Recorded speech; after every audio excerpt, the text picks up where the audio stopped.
আসসালামু আলাইকুম, সবাইকে আমন্ত্রণ জানাচ্ছি একটি নতুন ভিডিওতে।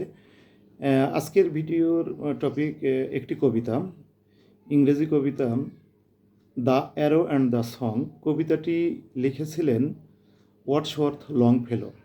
এই কবিতাটা কমবেশি আমরা সবাই পড়েছি। এই কবিতার মিনিংও আমরা জানি, তারপরেও একটু আলোচনা করি।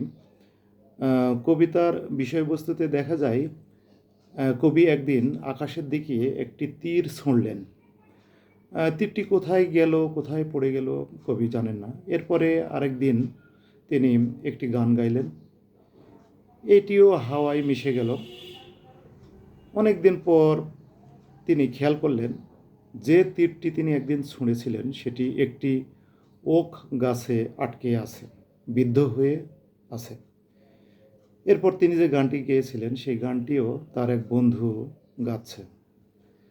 তীরটি যেমন পৃথিবী থেকে হারিয়ে যায়নি, তেমনি গানটিও পৃথিবীতে রয়ে গেছে। অর্থাৎ আমরা যে কাজ করি সেটি কখনো হারিয়ে যায় না, সেটি রয়ে যায়। তীর এখানে নিষ্ঠুরতার প্রতীক, তেমনি গান ভালোবাসার প্রতীক, সৌন্দর্যের প্রতীক।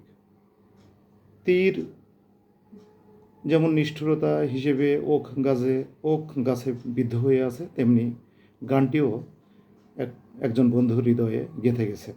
অর্থাৎ পৃথিবী থেকে কখনো হারিয়ে যায় না, তা নিষ্ঠুরতাই হোক কিংবা ভালোবাসা হোক। আমরা যদি ভালোবাসি তাহলে ভালো কিছুই ফিরে আসবে, আর আমরা যদি কাউকে কষ্ট দিই সেটিও রয়ে যাবে পৃথিবীতে। অর্থাৎ পৃথিবী একটা দর্পণ, আমরা যেমন এখানে ক্রিয়া করব তার প্রতিফলনও ঠিক তেমনই ফিরে আসবে।